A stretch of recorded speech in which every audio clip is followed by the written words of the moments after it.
Welcome back to another Rehab Rebels episode. This episode is for rehab professionals interested in hearing an OT's journey to creating her own rehab private practice. Our guest today is Gina Taylor. She has a Master's of Science in Occupational Therapy from Philadelphia University. She has teaching experience as an adjunct instructor at Raritan Valley Community College and is a coordinating faculty for the American Hippotherapy Association. She has clinical expertise in pediatric and psychosocial interventions and holds certifications in sensory integration, DIR/floor time intervention, and is a hippotherapy clinical specialist. Welcome to the show, Gina. Thanks. Thanks for having me on. Yeah, I'm excited to have you come on. Let's dive in here and get started. I know you're doing a lot of things, and just to give listeners a little bit of a background, you are an OT, you run your own private practice and specialize in hippotherapy and aquatic therapy. Yeah, we feel like we're doing a little bit of all the things, but we're doing it. For sure, for sure. Let's talk a little bit about the traditional experience as an OT that you had, and probably starting recently out of when you graduated from OT school. And then we'll talk a little bit about maybe the first sense of awareness that this traditional rehab model really isn't for me or doesn't fit me. So can you lead us up to really that point that you just had a sense that this traditional OT model wasn't for you? I think there's been a big part of my story that's been non-traditional from the beginning, and going into grad school knowing that I wanted to incorporate horses into my future OT profession was part of the plan. But then as you go through school, there isn't a lot of support for that. There isn't a lot of faculty who have an idea where to direct you. And as you go through your clinical experiences, you have that opportunity to see what the traditional rehab model was. And it was really important for me to have a fieldwork placement at a traditional rehab outpatient clinic. And I had a really good placement, but I also got to see exactly what it entailed. And patients are really interesting. Caseload was really interesting. Turnover, not so much. Productivity demands, not so much. And that definitely confirmed that I wasn't that sort of therapist. I wasn't going to be that sort of therapist. I loved my mental health placement. That was number 2 on my list of potential career options, would be to work in mental health in the inpatient psychiatric unit. But really looking at what there was out there and what options was that beginning of, I don't want to be in a school. I don't want to be in a hospital. I don't want to be in a rehab clinic. Then it is, well, what can you make? Where can you find a place? Because when you're working in a specialty area, there aren't too many facilities that are looking to hire a full-time therapist. Often it's 1 or 2 nights a week. And so that creates a dilemma of, well, how do I make this work? How do I work as a therapist? I went through all the trouble to go through and pass my boards. And now what do I do? For sure. Yeah. Was there a specific moment that you had that from that moment you're, yeah, okay, I'm going to create my own OT, private practice and build it out? That specific moment was the moment after having my first child, when I asked for some flexibility from my job at the time, and that was not an option. I had to stick with the schedule that I had been doing, and we were just finding it wasn't working very well for our family. That was really the moment of, okay, I don't know exactly how I'm going to make this happen, but it's going to happen. Right from that moment, the wheels basically started turning of, okay, now I have to find a practice location. I need to get the flow for a client in place. I had already had the LLC formed because I had seen a couple of clients here and there over the years, but this was a big change from that employee to owner mindset. Let's talk a little bit more about that time frame. You're a new mom, you're wanting to go full-time with the OT business. You've had some clients in the past. What were some next steps for you for really putting on the business owner hat and doing this full time? How did you get those clients, and how did you find a facility and start implementing this stuff? Yeah, I think that's the big thing for a lot of therapists who are interested in working with animals or aquatics. It's like, well, I don't own a farm or I don't own a pool. What am I going to do? I would love to do this, but I don't have the facilities. And so It was a lot of emails, phone calls, and visits. And I went to a lot of different farms. We talked about what my needs were, what they could offer, what their schedule was, what my schedule would likely be based on the types of clients that I serve. Then eventually finding someone who it was more about serving the community for them than another business venture, right? So some facilities that I was talking to about partnering, for them, it was really a financial investment to bring me on. And so they were looking at it from a financial perspective, and finding a facility that was looking at it from a service perspective really worked well because they were much more flexible about what they could offer. It was more of a kindness than just, what are you going to pay me per hour? And that was really the beginning. And same with the pool, is calling around, networking with some other schools, swim schools, and finding out facilities that they were using or had used in the past and getting the inside scoop of who you might want to work with, who you might not want to work with, finding somebody and finding a facility that was willing and welcoming really to take us on. As far as finding clients, it's really interesting because I guess the traditional model is referrals, right? Referrals from doctors, pediatricians, and that has just never worked for us. I got my first call with a neurodevelopmental pediatrician, and that doctor is the doctor in our area. And I was so excited, and nothing came of it. Really, our best pipeline is Facebook, both being in Facebook communities and just being a part of the special needs community. And when something comes up that I think is appropriate, or if we're doing like a free event, we post that, and doing Facebook ads. We've actually had a pretty good client conversion rate off of ads. So I know that doesn't work for everybody, but it has worked really well for us. Congratulations. That's awesome. Yeah. Looking for a community angle for how to serve the community with the services that you can bring to the table. What sort of groups or places did you go to find the best matches for this relationship versus those that were just really looking at the bottom line and wanting to see how much they can make from having you come and rent out their space or whatever? Yeah, it was a really interesting experience meeting with different facilities. Again, we have the barn farm side of things. We also looked at a couple of properties. We wanted to set up a nature-based camp where we could operate out of. And so we met with a couple property owners, did property tours, and looking at what's the lay of the land, what opportunities are present in this land. Is there water? Is there dense trees? Is there open fields? Are there danger areas? Like a pond for us was something that we didn't want to have to worry about, but a stream is a benefit. So the traditional expectation, especially when we're incorporating horses, would be to go to an adaptive or therapeutic riding center. And partnering with them would seem to make sense very much. But in some cases, some of the owners felt there was almost too much overlap. And so explaining the difference of what I did as a therapist to what they did as a riding instructor, they didn't feel would be a particularly good fit. Some other riding stables, again, they were teaching most of their riding lessons at the same time that I would be providing therapy. And so that after school hour, when you're working with kids, that's your main time of day. So I think that's one of the challenges, is finding those places that are not already fully booked for that 3 to 7 p.m. after school shift. Makes sense. Yeah, I wasn't sure if there was non-for-profits or any community or state-based establishments that would be a possibility to create relationships with what you're wanting for like the aquatics and or the equine therapy. Yeah, so one of our facilities is a nonprofit. They're a 501c3.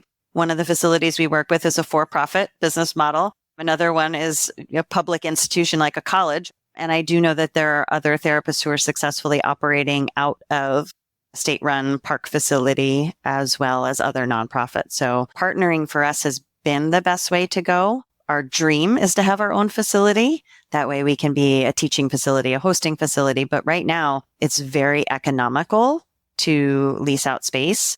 And so when we're there, we pay. When we're not there, we're not paying. And also it works really well when you're in this phase of parenthood, when you have young kids, that when I leave the horse maintenance behind. We leave the pool maintenance behind.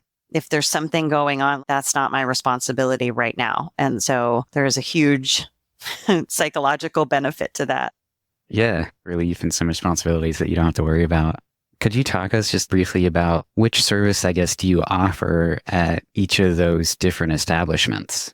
My husband and I are both occupational therapy providers. So we provide occupational therapy in all of our settings, but it does look a little bit different. So at the farm facility, it's primarily focused on using the movement of the horse to achieve the client's goals. But I do have some clients that don't want to interact with the horse. And so we use the other parts of the barn and the farm and do some outdoor nature-based stuff. We're at a strictly nature-based site. And so those are all outdoor sessions, very much integrating things that we're seeing in nature. We have stream, we have hills, we have forest. So our OT sessions there are generally about an hour long because by the time we get out and come back. And then at the pool, the aquatic OT sessions are very play-based and are incorporating the resistance of the water, the buoyancy of the water, and having that client interact with the water has been really beneficial in meeting some goals. And sometimes it's goals that we don't necessarily think about. For both hippotherapy and aquatic therapy, the physical biomechanical model seems to be the obvious one, but there's such a sensory implication of being in the water. And so our clients with sensory impairments really often do very well in the aquatic environment as well. For sure. That's some great insights about the other therapeutic effects of using animals and or water for your therapy. So I really would love to get some insight on before you went full time, let's say 6 months before you went full time with this, what was that like? And then we can talk, maybe 6 months to a year after you went full time. What was that like? Let's start with 6 months before. What are you doing? What are you going through your mind? What are you still working on? What are your problems or pain points? And can you share how you overcame those with us? Yeah, sure. So 6 months before was before I was a mom. I knew that having a child was going to change things. I knew it was going to change my work flow and work schedule. Didn't know exactly what that would look like. I knew I didn't want to go back full time. And it was the question of how am I going to make this work? Or is my employer going to be flexible enough to accommodate a different schedule or not? And if not, then what? And so there's a lot of uncertainty, I think, in that period. And then add to it the fact that you're going through a major life transition, these two big things that are happening at the same time. And they're wound so tightly together, feeling very unprepared for what was going to come next, whether it was work or having a kid and not knowing what was going to be the best or possible solution. And as my child was born, and then of course I had some maternity leave and thinking about, all right, now I know that I'm going to need to change plans and trying to make it as smooth as possible, both for my previous employer, but then also what's the low hanging fruit that I can start with that's going to start to build us up. And I stuck with what I knew and come to find out that wasn't necessarily the best maybe solution. I mean, it worked in the end, but I think it maybe was a little more challenging than it needed to be. So what is this that you're referring to that you knew that was a little more challenging than it needed to be? So I stuck with the horses and I stuck with incorporating hippotherapy as our initial offering through our private practice. And unlike other areas in the country, there are actually quite a few facilities that have therapists that are incorporating hippotherapy into their practice. So whether that's OT, PT, or speech, there are a number of established facilities that have been doing it for 20, 30, 50 years. And so coming in as an individual person, private practice owner, without a facility name behind you, when there are other choices, I think made it a little bit harder than if we had started off on like nature-based or aquatics, both of which there was nothing at all in our area. So yeah, it was interesting. Yeah, that's an interesting perspective and pretty insightful. And so after going through that initial experience in the early phases, did you happen to change your approach or presentation to where really the hippotherapy was more of an additional service or maybe a back-end service, and then you went more with the aquatic OT situation? Yeah. So the really cool thing is now we find that the way we've structured ourselves is that our clients come to us for OT and then we often see them in multiple settings. They're not necessarily just being seen at the barn or just being seen in aquatics. And so if I'm having a particular challenge in one area, then when I see them in a different context, either I don't see that same challenge here or I see it present differently and I have different tools to work on. So I have a client right now that we're working on a lot of motor coordination issues. And so upper extremity extension and lower extremity flexion.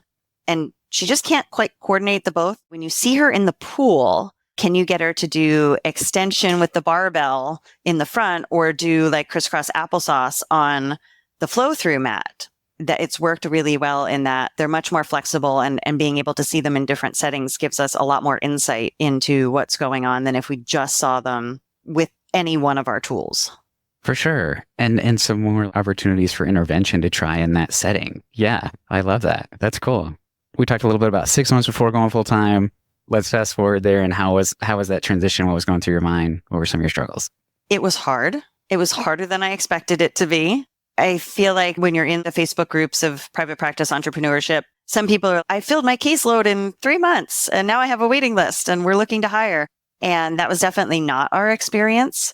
Again, that initial offering of sticking with hippotherapy being the main area that we were specializing in, it was much harder to get going. And there were much more ups and downs, 1 client, 3 clients, and then things would change. That panicked feeling of, am I going to be able to fill those spots again? Then summer came, and then we offered the nature-based interventions, and we had some groups run. Within that time frame, we were able to start to have a little bit of diversity in what we were offering. And we had that opportunity to be like, okay, we can offer some nature-based groups. And then some of those people sort of filtered either over to the barn or into individual one-on-one sessions that allowed us to, or me in particular, take a deep breath. There's an up and a down and an up and a down. And you just have to know which one you're on to look for the next. In the services that you offer in this timeline, when did aquatics come in? Because you talk about experimenting a little bit with the nature-based, which worked great, and you already had the equine stuff. So when did the aquatics filter into all this, and you guys see that as like a legitimate additional service that you can offer? That was about 2 years in. We had been looking for a facility for a couple of months prior to that. We knew we wanted to bring it in, and just trying to find the right facility that was going to be the right fit with ours and the environment itself. Somebody who was willing to work with us on time and time of day. And then about 6 weeks before we ran Facebook ads, and we filled that right from opening day. It's changed from where it started. So we filled it with one-on-one OT clients, and now we're a mix of aquatic OT sessions and adaptive swim lessons. So some of our OT clients that see us in the other settings are adding on adaptive swimming lessons as opposed to another OT session a week. In some cases, paying for 2 therapy sessions a week was really hard for families, but getting that adaptive swimming lesson in was really helpful as an adjunct. For sure. Let's look at the year mark after you went full time. At this point, it sounds like you've done the nature-based as a service, and you're still doing the equine stuff. Where are you guys at? What are some of the pain points you're having, and how did you overcome them a year after you went full time? So the interesting thing about when you're in a nature-based setting or you're working with animals is that seasons matter. Unlike a clinic where seasons don't matter, seasons really matter. And so you need more than a year to go through the cycle of seasons. So that way you can start to plan when people are available, how they're going to react to the cold, and make sure that you have parent education coming on in August. Because if they're signing up, they're going to fall out by October. Oh, it's getting really cold, or parents start to have concerns about it. So as we got to that 1 year mark, okay, this is definitely viable. It's good as far as scheduling. I can book out most of my schedule now. Then it was just starting to back into what we had learned through that first year regarding seasonal changes. Because in some ways you think of aquatics as a summertime thing, but it's actually, most people have their pools open in the summer. They're much more likely to use their own pool or their friend's pool, whereas in the dead of winter, they're much more likely to come to a facility. And so some things are even counterintuitive as far as what that schedule would be. And as we sort of came into that second summer, we realized that families were booking their therapy intensives in November of the previous year. So we thought we were on it. We're like, we got our stuff out end of March, April, and people are like, no, we're all booked up.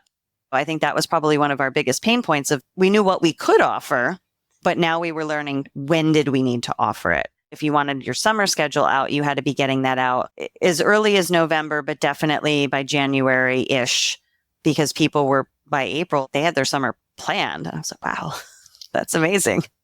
So since we're talking a little bit about the seasonal stuff, what happened in those winter months? November, December, January with the equine therapy. Is it temporarily just not available at that time? Or how did you adapt with the season changes? So one facility has an indoor riding arena. And so then you have the cold, but you don't have the elements. The other facility does not. And we just went with it. If it is literally snowing heavily, we will cancel. If it's not, and the client can tolerate it, we won't. Because I have some kids that really can tolerate it, right? They have more social emotional issues. And so as long as I gave really good instructions of what dress warm meant, we were good. And then I had some other clients that they just couldn't tolerate the cold no matter what they were dressed in. And so we learned a lot as far as telling families ski gear. If you have ski gear, like pants, thermals, snow pants, coats, you had to spell everything out because tights don't cut it. And this year, the facility that doesn't have an indoor, I said, from daylight savings time to daylight savings time, I'll just be at the other facility. So we just switched locations. I love that flexibility and adaptability and checking in with the clients. That's great. What is obvious to you now that maybe you struggled with in the moment of, 6 months before going full time with this business, or, around the time that you were a new mom and everything was up in the air and just felt ill prepared for everything, like you mentioned? What is obvious to you now and that hindsight and experience perspective that you can share with us? Yeah, I am such a planner. I like to have things planned, and there's only so much planning you can do. And I thought once I get it set, I thought there was going to be some magical done point. And at this point, I realized there is no magical done point because it's just an iteration, a new iteration of what you had done before. So each time we change or add or grow, you have to go back and redo everything. You have to go back and do your intake forms. You have to go back and do your welcome sequences. There is no done. And so it's obvious now that you're going to ride those ups and downs. You're going to be starting over in some ways as you bring new programs in.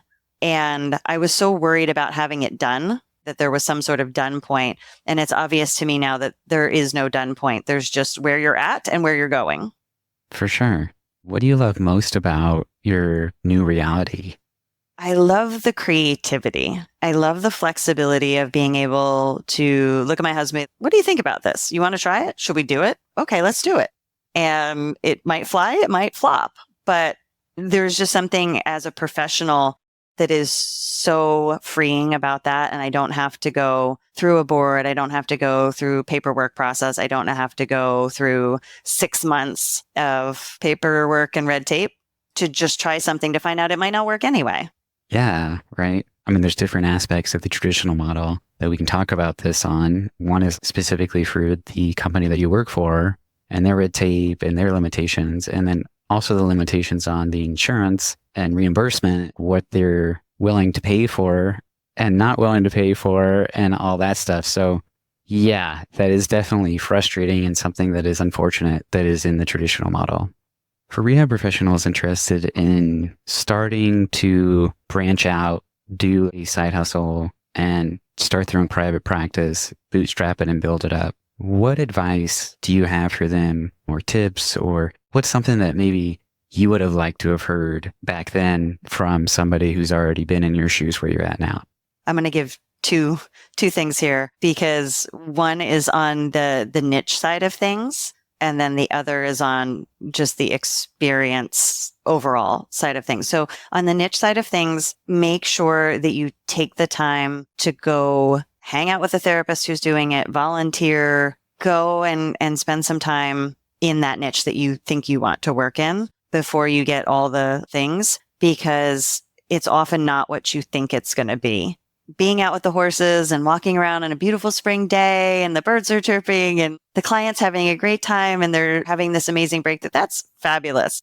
But on the day that it's 37 and raining and miserable and the horses are all tense because it's a cold, windy day in the spring, and the client is freaking out because they didn't have a good day and they're trying to bite you and they headbutt you with the helmet, you want to see that before you jump in with both feet. So that's what I would say. Go out and put the time in to find out what that experience is like, or start in a micro step of going with a client, meeting a farm and going to pet a horse or something. Because again, it's not often what you think exactly it's going to be. You're never going to waste time by doing that first, and you may save yourself a lot of time and money. And then from the what I wish someone would have told me before getting started, because the niche area was my strong point and the business area was my weak point. I wish someone had sat down with me and looked at different ways to structure things and had helped me set up the bookkeeping and looking at which numbers I really wanted to track earlier on. I think that would have been really helpful. Of know your numbers, get to know your numbers, start tracking things, categorizing things. That would have helped me a lot early on. Let's dive into that a little bit, if you don't mind. So you're talking about setting up a business plan or different streams of income or different services you're going to offer. Can we talk a little bit more about that and what you mean? Yeah, because we don't own the barn or the pool, we have facility fees. Then we have our income that comes in from the clients paying us for their therapy sessions. And then we have your other business expenses like email or your website platform, and just starting to track what percentage of expenses do we have? What percentage do we need to set aside for taxes? What percentage is profit that we can pay ourselves from and still feel comfortable in making that payment? Because in that early phase, and even sometimes now, it's okay, how much should we pay ourselves this month? We know what the average is now, but did it vary significantly? Because most of our expenses are not exponential. So as we get more clients, we don't necessarily incur more expenses. And so that means our profit margin would get bigger. Just knowing where that line is of expenses, taxes, profit, pay yourself would be great. That would have been really helpful advice early on. For sure. Yeah. Thanks for breaking that down. And then there obviously becomes a limit on how many actually patients you can see before you'd have to hire somebody else, for example, if you're going to scale stuff. So yeah, something we haven't covered yet. The horses sounds like something that right away you're interested in, right in OT school, maybe even before OT school. Can you give us a little bit of background of what was the big interest in doing that from the start? Yeah, so I was a horse kid. Pretty much as soon as I caught wind of a horse, I was a horse kid. I participated in 4-H as a middle school, high school kid. And once a year, the Special Olympics kids would come and we would give them rides on our 4-H ponies. And so I was like, oh, that's cool. And so my undergraduate degree is in equine studies. My parents were very supportive. They didn't say, what, a career in horses? Psh, get a real job. They were really supportive. They I don't know exactly what you're going to do with it, but you'll figure it out. So my initial side of coming into all of this was from the horse side of things. And I started with teaching adaptive horseback riding. I was teaching riding because I was a rider to people with special needs, but then I really don't have all the tools in my toolbox that I would like to have. And then it was just a decision of, do I want to be OT? Do I want to be PT? Do I want to be an SLP? So when I sat down for my graduate school interview and they said, your undergraduate degree is in equine studies. Why are you here? And I was like, I know exactly what I want to do. I want to incorporate horses into my OT. It's called hippotherapy. Have you heard of it? They were like, okay, we can see that. And look at you now, proving them all wrong. A follow-up to that is the aquatic therapy. When did that come into the picture? How and why did it come into the picture as a service that you offer? I had kept trying to convince my former boss to put a pool in. I was like, it'd be great in the winter when it's too cold to be outside, and in the summer when it's bloody hot, we'll just have a pool. And she's, we're not getting a pool. Come on, we need a pool. We're not getting a pool. I really want a pool. We're not getting a pool. I lost that battle. I never did get a pool, but it was always something that really made sense for me. Again, there's a lot of overlap in the benefits from both. And my husband, he's a CODA, a retired Marine, a lifeguard. So he had all the pieces there. And so why aren't we doing it? Well, we don't have a pool. Okay, let's find a pool. And that was really, okay, let's try it and see. And I knew from being pregnant, I wanted to take an aquatics prenatal class. There was nothing. I drove an hour and 15 minutes to go to a prenatal aquatics class. This is amazing. So I knew there was nothing in our area. It made sense. That's awesome. I really love your life. your career, your life, you really have what I would call a more lifestyle of freedom, like a customized life that's outside of the traditional rehab profession and career. And I guess closing here, I'm just going to open up the mic to you and just say, is there anything else that you'd like to share with others that are interested in either, starting their own private practice or even just, cultivating a lifestyle that you and your husband and family have created? It's doable and it's easier than you think it is to get started.